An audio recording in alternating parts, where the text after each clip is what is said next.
Hey, so I want to get into supply chain challenges and issues. The reason I'm bringing this up is this is something that is going to impact every single person, whether you own a business or not.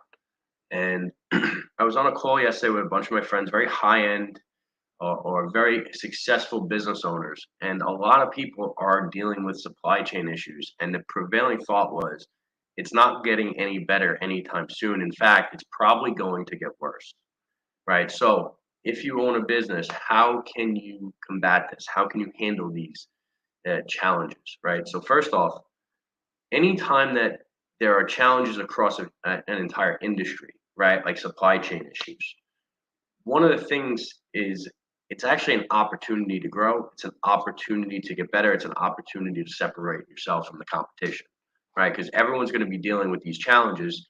If you're the business that handles this the best, you're going to be able to take the most market share, right? So think of it as an opportunity. Next, there's a couple different ways that people are dealing with this, right? So first, if you can go out and buy in bulk, right? I would suggest going out buying in bulk. If you have to grab a line, get a line of credit, get a loan to get ahead of these inventory challenges, I certainly suggest that's a good idea, right? Because if you buy in bulk and you can opt in and get a discount, now you have all the product, you have all the inventory you need, and you bought it at a discount. Next, it's really going to be relationship based. Hopefully you've built and established relationships with vendors, okay? And those relationships will allow you to make sure that you know what's going on and know what the lead times are if you need certain products or certain materials. So I think building a relationship with some solid vendors is super important. Next, having a backup. You really want to be able to have a backup or several backups just in case. Okay. And if you can put orders together, right?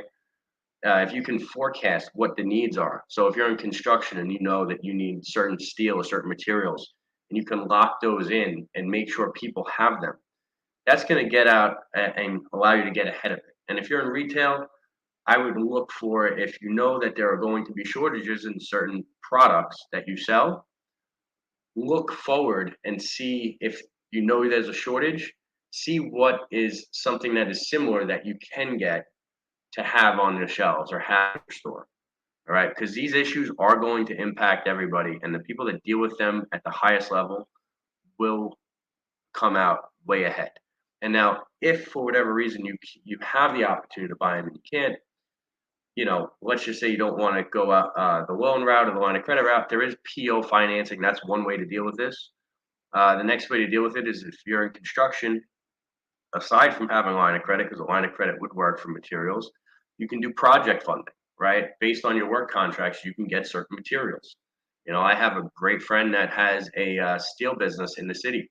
He has locked in all the steel he needs for the next basically 12 to 18 months at prices that were 3 months ago in order to deal with this. Now, some people won't be able to do that. However, this is something that should absolutely be taking your time, effort, and energy, because if you can handle this and if you make it through these supply chain issues, doesn't matter what business you're in, you will be able to gain market share.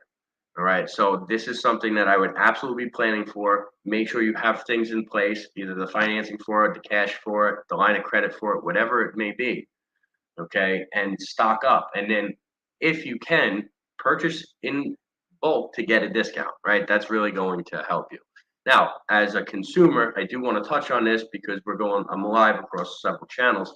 As a consumer, there are certain things that are going to the price is going to keep increasing. There's inflation and there's supply chain issues. So every time that you are getting consumables or any type of food, you're at the store, pick up a little bit more than you actually need and store it at the house, right?